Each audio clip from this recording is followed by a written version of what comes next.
napapanahong issue sa larangan ng politika, showbiz, tatalakayin, himayin, re-reaksyonan ng Che Guevara TV.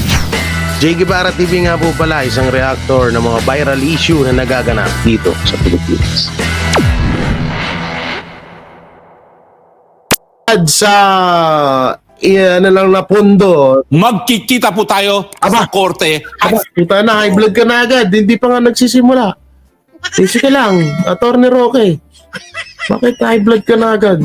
Mas okay pa ito, panoorin natin to. Sisiguraduhin ko, lahat kayong responsable dito sa malversation ng 90 billion, makukulong ko kayo kung yan ang huling gagawin ko sa aking buhay sa mundong ito. Ay, sa mundong ito. Pero hindi po ako Stupid papayag lang. na lulustayin nyo ang nakalaan para sa mahirap ng mga Pilipino. Grabe. Tumawag po kayo, PhilHealth dito, kung sinasabi nyo ako'y nagsisinungaling. Galit to. Galit yung best friend to ni Banat Bay. Grabe pala ganito pala magalit si Harry Roque. Sabihin nyo, mali ako. Easy lang, easy. Masyado ka nga. High blood ka masyado na. At sabihin nyo kung ano yung more noble causes. At sabihin nyo walang linalabag na batas. Bukas po ang aming linya in the interest of fairness. Ay, wow. Bilang pangunahing author ng Universal Healthcare, talagang noon at noon pa, pupuntiryahin ko po ang PhilHealth kapag meron pong kabalastugan. Ay, grabe. Napakalaking kabalastugan na naman po ang nangyari sa PhilHealth. Bakit? Ayon po sa batas na ating isinulong, lahat ng pondo po ng PhilHealth, lahat po yan dapat i-google para sa benepisyo ng mga miyembro. At kung meron pang butal, gagamitin para palakihin pa ang pondo na mas malaking benepisyo ang maibigay sa mga miyembro ng PhilHealth. Dahil ang ating adhikain po at ninanais ng ating sinulong po ang Universal Healthcare, wala ng Pilipino na mamamatay dahil lamang sa kahirapan. Ang problema noon ng PhilHealth, kulang ang pondo, kaya kakaunti lamang ang kanyang benepisyo na naibibigay. In fact, dati, walang benepisyo kapag hindi ka na hospital. At dahil nga po sa ating Universal Healthcare, ngayon pati ang diagnostics, covered na po. Dahil mas mabuti pang maiwasan ang pagkakasakit kesa tuluyang magkasakit ang taong bayan. Pero nung kailan po, sang-ayon sa aking mga bubuit, inaprubahan po ng board dahil hiningi po ng Malacanang ang napakalaking halagang 90 billion galing po sa pondo ng PhilHealth para po, quote-unquote, for more noble causes. Ay, grabe yun. Ito po ay malaking kabalastugan. Ito po ay malversation of public funds. Ito po ay labag sa Universal Healthcare Law na nagsasabi na walang pondo ang PhilHealth na dapat mapunta sa gobyernong pangnasyonal. Dapat po yan ibuhos sa mas marami pang benepisyo ng ating mga mamamayan. Nang sa ganon, magkaroon na ng mas maagang katuparan ang ating pangako na wala nang mamamatay na Pilipino dahil lamang sa kahirapan. Anong noble causes ang inyong sinasabi? Yan ba ay para bumili na naman ng lagda para sa pirma? Yan ba ay para sa mga proyektong infrastruktura na pinakikinabangan ng mga politiko? Malinaw po ang batas. Kung dati ang problema ay kulang ang pondo ng PhilHealth, ngayon po sumobra ang pondo. Bakit? Dahil pinagkakait ang benepisyo sa taong bayan at dahil pinataas pa ang premium. Ay, grabe. At huwag niyong pong sisihin ang batas na ating isinulong dahil yung pagtaas po ng premium, yan po ay napasa loob sa isang implementing rules and regulation na hindi po kasama dun sa ating batas na isinulong sa 17th Congress. Mahiya kayo sa mga sarili nyo at kanyang. How dare you? How dare you? Kung sobra ang pondo ng PhilHealth, dapat binawasan ang premium. Bakit nyo pa pinayagang tumaas na naman ang premium? How dare you? Kung pondo ang PhilHealth, ibinigay nyo sana yan sa mga tulong medikal dahil ang dami pong namamatay pa rin dahil sa kahirapan lamang. Pero inuna nyo muna ang nais nyong pagpapasasa, ang inyong paglamon sa pondo ng PhilHealth para sa inyong karangyaan. Mahiya kayo. Dahil yan pong salaping yan po'y nakalaan para sa kalusugan ng bayan. Hindi po yan para lapain ng mga politiko. Mamatay sana kayo lahat ng mga Naku. lumalamon ng pondo na nakalaan para sa kalusugan ng mga mahihirap na mga Pilipino. Sino ba pinaparinggan niya rito? Si Risa? But because we are responsible here in SMNI, iniimbitahan ko po ang kahit sino sa PhilHealth, tumawag po kayo ngayon sa amin para marinig ang inyong panig. In fairness, kanina pa po namin kayo tinatawagan, kaya nga po hinuli namin itong segment na ito. Bakit kayo naglaan ng 90 billion for, quote-unquote, more noble causes? Ano pa ba ho ang noble cause kung hindi doon sa maiwasan ang pagkamatay ng mahirap dahil lamang sa kahirapan? Sir Darrell, Hindi ba ho, wala nang mas noble na cause pa kung hindi yung karapatan mabuhay? Dahil napakadami pong namamatay dahil hindi lang nila kayang magpagamot? Wala na pong more noble cause dyan kung tayo po ay sisiguraduhin na maprotektahan ang karapatang mabuhay, lalong-lalo na ng mga mahihirap na mga Pilipino. Pasensya na po kayo.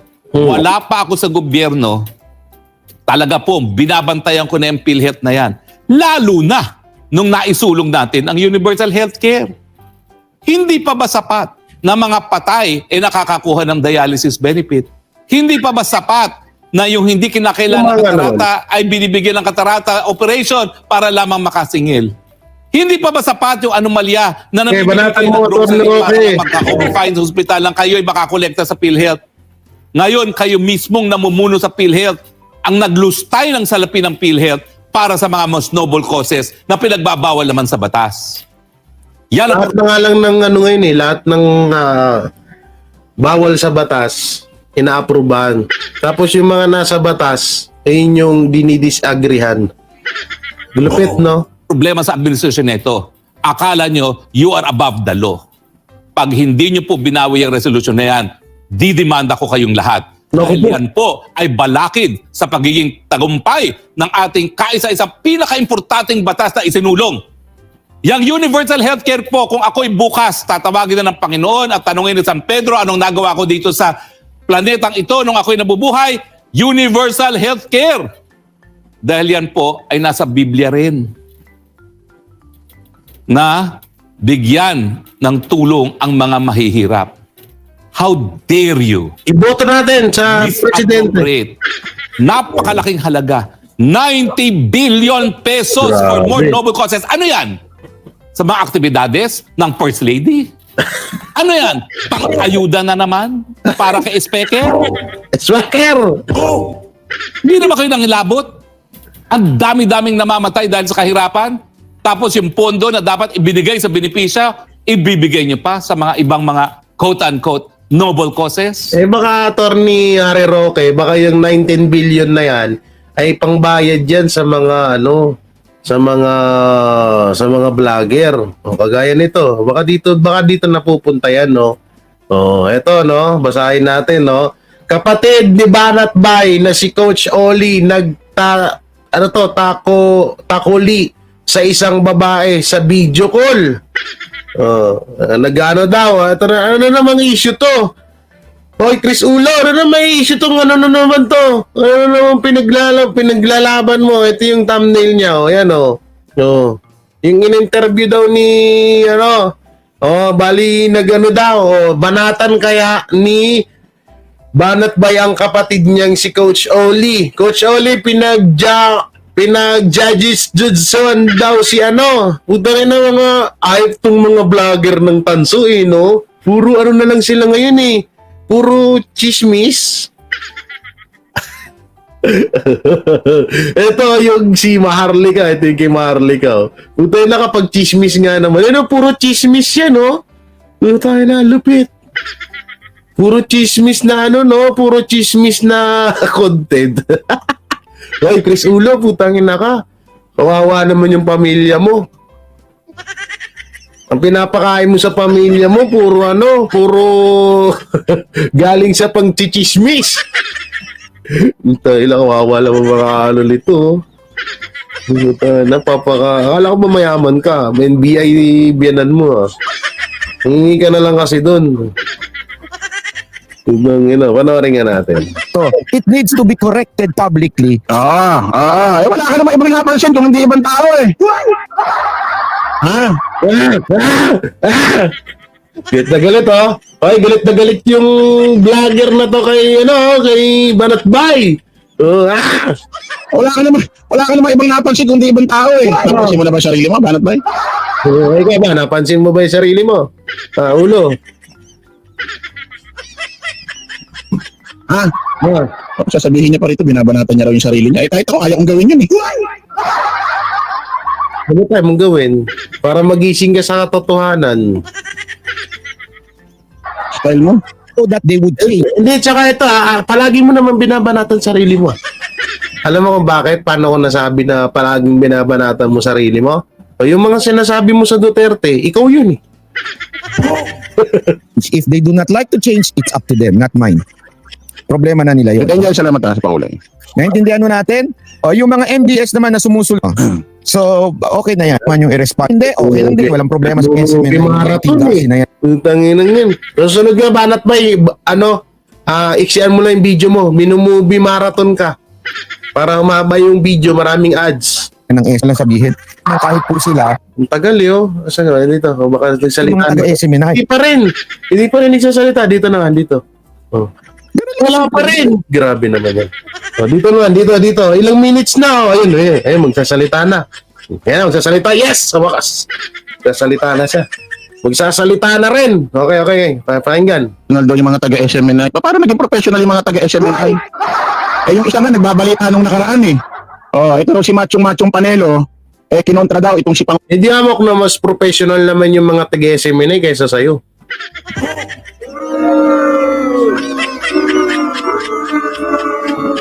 Hindi amok naman na mas professional yung mga SMNA. Una-una, about sa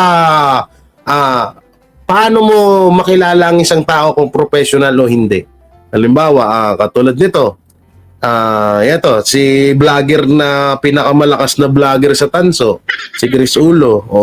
Speaking of professional, yung damit niya pang professional. Pero yung kagamitan niya hindi, nakatali ng alambre. Hindi, wag natin si Tayng sabihin ay yumabang lang, nagka-laptop lang si Jay, yumabang na, wag natin yan. Ito kung pagbabasihan lang naman, speaking of professional, mas dihamak na professional ang SMNI kaysa sa'yo, yung mga nasa SMNI. Tsaka ito pa pinakamalupit doon, Chris Ulo. Yung mga may nakikita mo sa SMNI, lalo na yung mga broadcaster doon, yun, mga tapos yun. Tsaka may mga grado yun. Maganda ang mga pamumuhay nun. Ikaw ba? Kasi bago ako kasi magsalita ng isa-isang tao na ito, hindi naman mga professional to mga to eh. No? Bago ka magsalita ng ganun, dapat binabase din yan sa itsura. Tsaka sa katayuan mo din sa buhay. Kung palamunin ka lang din naman ng binan mo, wala kang karapatan para manita ka ng ibang tao. Ikaw nga, asa ka lang sa sahod ng binan mo sa NBI. Wala ka naman sariling pera. Wala ka man trabaho eh. Ano ba trabaho mo? Parang di kita kilala eh. Kung sa totoo nga lang hindi magmumukhang ganyan yung itsura mo kung hindi dahil sa asawa mo. Una-una, yung asawa mo lang din bubuhay sa'yo. Ang sarap, ang pangit nun, no? Bubuhayin ka ng asawa mo. Pangit nun, bubuhayin ka ng asawa mo, bubuhayin ka ng biyanan mo. Tapos yung ipapakain mo sa mga anak mo galing sa biyanan mo. Dahil, minsan galing sa pang-i-scam. Asar na naman sa akin yung mga libag vloggers dito. Titirahin ko lang muna yung leader nyo, ha? Pangulong Bongbong Marcos na sinabi wala ko ginawa ang administrasyon Duterte at administrasyong Aquino para makabangon ng Tacloban. Asan ang video na yun? Ay, bobo! Ay, bobo lang! Asan daw yung... Okay, nasan daw yung video? Litin natin. Bobo lang ang putik. Bobo talaga nito. Ewan ko, ba't ko ba naging tropa dati to? Oo, talagang nakisakay lang to sa akin. Itong si Pangulong Bongbong Marcos na sinabi wala raw ginawa ang Administrasyon Duterte at Administrasyong Aquino para makabangon ng Tacloban. Oh. Asan ang video na yun?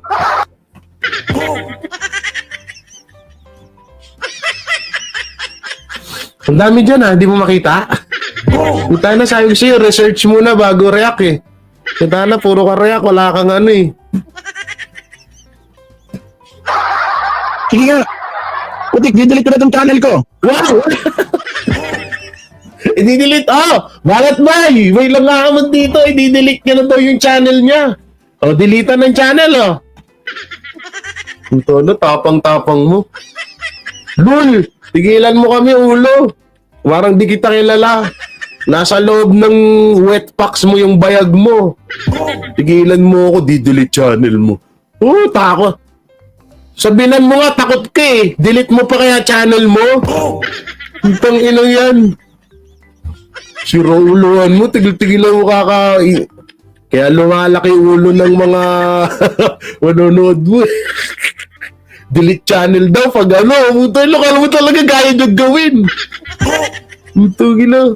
Kala mo talaga kaya mong gawin no? Makabili nga ng bagong mic hindi mo kayang gawin Hindi mo nga kayang gawin i-upgrade yung live mo. Tapos sasabihin mo, i-delete channel nung inunto.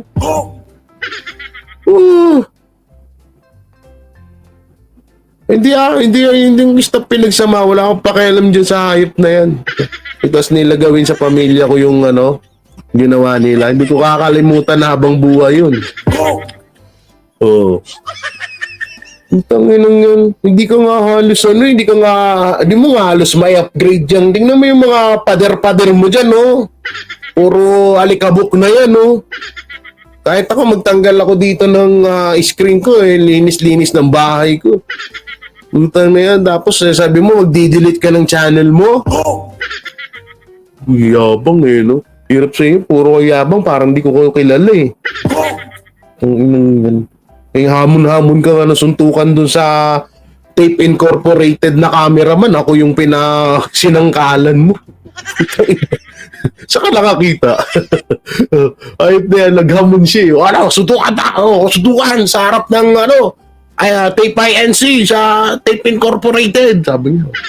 Puntang na, maya-maya. Lalabang ka ba kay J. Guevara? Sabi ko, ha? Bakit ako? Ikaw yung naghahamon tapos ako yung pinapalaman mo. Tapos ngayon maghahamon ka, delete YouTube channel. Pag may napakita kayo na si Pangulong Bongbong Marcos, sinabi, Administrasyon Duterte, Administrasyong Aquino, walang ginawa para makabangon ng Tacloban. Okay, alam ko na to. Bali, strategy niya to. So, ang gusto niya mangyari, kino-call out niya si Banat Bay para pansinin siya. Tingnan mo, nagtatanga-tangahan. Ultimong batang uhugin, napanood yun Nasa mga report yun. Tapos ikaw di mo napanood. So bali ang tactic nitong video na to ay para tawag dito, para mapasagot si Banat Bay. Kasi nga kapag sumagot si Banat Bay, another content na naman sila. So tiba, siyempre Banat Bay ba naman yan idol na idol mo. Idol na idol mo si Banat Bay, tapos ngayon binabanatan mo na. Ayop na yan. Ay Chris Ulo, may pinaglumaan ako dito na sound card. Bigay ko kaya sa'yo. Tuta na, laki-laki ng kinikita mo sa handler nyo Sana sa pa nga kayo, sa MOA pa nga kayo nagkikita Ay, MOA ba? Saan ba yun? Oo nga, sa MOA nga. Doon kayo nagkikita sa MOA sa Axel Restaurant. Tapos mangingi ka naman lang sana ng Ay kaso pag hindi kaya utak mo. Bagay, hindi niya kasi kaya yun Ultimo ng Oo, yun. Hindi niya kaya yung ganitong setup. StreamYard, hindi niya kaya yan. Ewan ko ba, ganyan talaga. Iba talaga ang mga buhay. Iba na, tapat na tapat pa yung, hoy, tanggalin mo naman yung mic mo sa bunganga mo. Ay, saan na yan? Ito yung kay, kay Coach Oli. Kay Coach Oli. Kaya, ng mga tao. At itong ginawa mo rito sa babae. gulit na gulit ba? Grabe siya. Hindi, wala pa. Hindi. Coach Oli, suntukan daw. Gusto mo banat ba, puntahan natin to doon sa kanila? Kung talagang matapang to. Kaso NBI tatay no, maraming baril to. Gusto mo ba banat ba? Nag-a-appear, i-harap ko yung screen. Lipstick ka ba? Yung natin. Dito.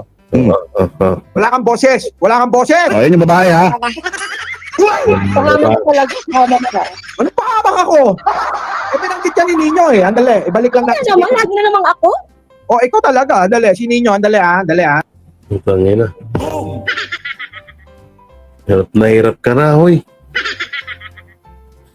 Ano ba niya ba sinabi yun? Dito ba yun? Putang ina mo ka? Oh. Ha? Manyak ka rin kalbo ka. Kaya mo hindi na ako nagtataka eh. Alam niyo, kumpleto kayo dyan sa DDS camp na yan. Bakit? May jakolerong kusoli. Hindi sa tatak na ulit. Ikaw yun! Ikaw yun! Maganda ba tong babae na to para pagjakulan ni Coach Oli?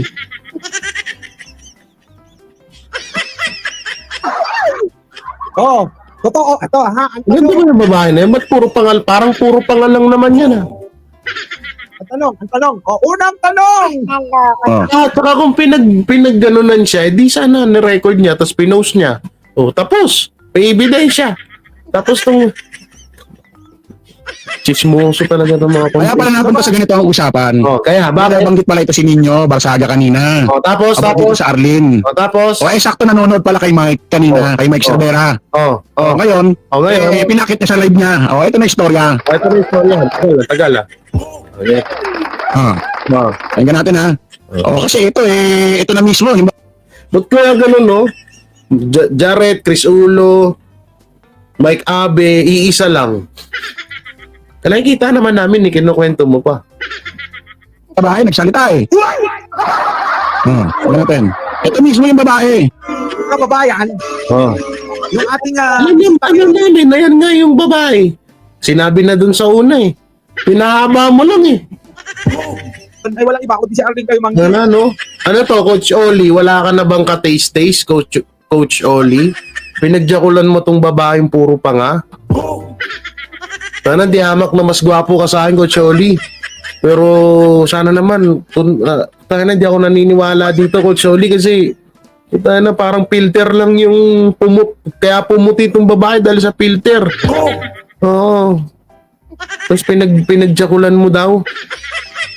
Anak ng teteng. Na. Ako hindi talaga ako attractive sa mga babaeng mapuputi Sorry iba kasi ako kung may latex ng mga hindi ako ganoon eh. Pag alam ko yung babae pag maganda, hindi lang nadadaan niya sa puti. May mga magaganda na talagang kahit hindi maputi. Dito, tas eto puro pa nga, tas puro parang matandaan na. Hindi ko naman sa inaano yung mga may edad na babae dyan, pero tangina pag-check. Tsaka ito nakakapagtaka, kung ganun man, totoo man na may ganun sila ni Coach Oli, bakit tayo may labas yung video? Total, di ba? Gusto mong masira ang Banateros eh. Di labas mo yung video kung meron. Tsaka ito pa nakakatanga. Sino ba namang babae na papayag na pagjakulan siya sa Messenger? Ngayon, kung kapag ginawa ni Coach Oli, maaaring makasuhan si Coach Oli. Hindi naman tanga di si Coach Oli na para gawin yun. Diba? So, madaling salita, fake news nga to. Bagay, naiintindihan na rin natin sila. Wala silang makontent eh. Wala silang makontent eh, no? Kasi una-una, wala mong ginagawa yung presidente nila. I-report nila. So, ang gagawa ng content. Ngayon, sasakyan, katulad na yun, yung ginawang content kay Banat Bay about sa 3 million na scam. Tapos may anak daw si Banat Bay. Tapos may babae daw na binuntis. Ngayon naman, si Coach Oli naman yung pinunteriya. Kasunod dito, si Boss Dada. Kasunod dito malamang si Boss Dada. Kasi sila, sa kanila, tapos na ako eh. Siguro, baka may dudugtong sila. Oh, so eto kapatid ni Banat Bay kapatid ni Banat Bay na si Coach Oli nagtakuli daw. Ang galing din ng strategy niyo no. Bagay double income, may sahod ka na sa YouTube, may sahod ka pa kay Lala, sorry. Kaya sa handler nyo, ganun. Tapos may sahod ka pa kay Don, ayaw na magsalita. Na di umano ay pinaglululuan nung Oli na nabanggit. Sino Bakit tinabi Panoorin natin. si Ibuloy? Sabi ko sa iyo, ba't mo kami tatawagin gago? Ba't ka nagrereklamo? Nung sinabi ba ni Kibuloy na siya may-ari ng kaluluwa ng mga tao, nagreklamo ba kami? Tapos nung tinabi Gas na yung mo, yung mic mo, puta na, palitan mo na, ilayo mo, baka malunok mo yan, natatakot ako sa'yo. namin si Kibuloy, magrereklamo ka. Wala na tong mga taong to, no? Ano na lang puro chismis na lang yung pinag-uusapan wala nang matapik Wawa naman. Bagay, ito Coach Oli, ito po isang malaking fake news. Alam niyo kung bakit, no? Kasi kung halimbawang ginawa nga ito ni Coach Oli, pwedeng makasuhan si Coach Oli dito. Ang ngayon, ang tanong pa dyan, bakit nakausap ni Coach Oli yung babae sa video call? Ibig sabihin, kung sakali man kasi may mga gumagawa naman talaga ng ganito, lalo sa mga LDR, kung sakali man po, no, maging tayo, hindi tayo magiging rito na, kagustuhan din to ng babae. Yung ginaganon ka na pala sa messenger, sa video call, tapos gustong-gusto mo. Tapos ngayon magre-reklamo ka. Mga bobo lang, di ba? Tarantaduan talaga nitong mga to. Wala. Panibagong issue. Puro sila issue no? Puro issue walang wenta no? Banat Boy, may anak, 3 million, scam. Ano kaya kasunod? Kasi nung nakaraan, si BP Sara daw, may babae. Putang inang yan. Ano kayang... wala lang kayo mabalita. Ba't kami, hindi naman kami naubusan ng balita? Dami pwede balita sa namin. Hindi kayo makagamit ng DCAR, no? Hindi kayo makagamit ng SMNI video? Oo. Yari talaga kayo pag ginamit niyo yan. Nantay nga lang namin yan Yan kami, open kami doon. Kasi may upload ko pa rito sa YouTube ko tangin na yan. Kaya walang pag-asenso mga channel nitong mga to Puro chismis ang puti. Tapos yung kita ng YouTube or kung saan, tapos hindi ko talaga magets paano nalulunok ng mga magulang na katulad yan, yung content mo is paninirang puri sa tao. No, paninirang puri. Tapos yung kita ng YouTube, papakain mo sa anak mo. Kawawa naman. Hindi, naawa ko sa iyo ulo. Alam mo, alam ko naman na malaki pangangailangan mo dahil nga may linggo-linggo ka na pinagagastusan. Oo. Anak niya kasi may sakit So doon nagigets ko naman siya. Pero puta na, dapat magbago-bago ka kasi baka mamaya hindi ang karma kasi minsan hindi rumirekta sa iyo. Sa iba bumabaling yan. Kaya maging maingat ka. Hindi, kahit paano naman kasi may pinagsamahan din kami nito ni Ulo Kaso hindi ko alam ba't bigla nang naging ganyan yan. Ingat-ingat ka Chris. Yung karma. Kasi minsan hindi rumirekta sa yan. Baka sa iba pumunta yung karma, kawawa naman. Paalala lang naman.